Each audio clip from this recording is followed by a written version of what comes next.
ஓம் சக்தி.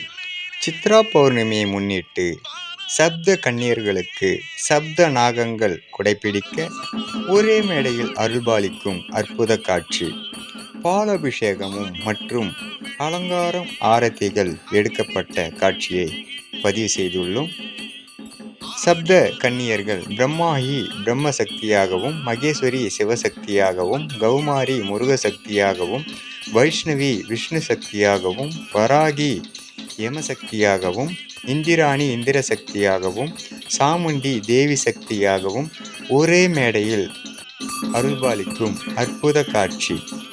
இந்த இடம் காஞ்சிபுரம் மாவட்டத்தில் சுகந்திரம்பேடு என்ற கிராமத்தில் எழுந்தருளிருக்கும் சப்த நாகங்கள் கொடைப்பிடிக்க சுயம்பு வேப்ப மரத்தின் அடியில் அருள்பாலிக்கும் சப்த மாதர்கள். ஓம் சக்தி பராசக்தி.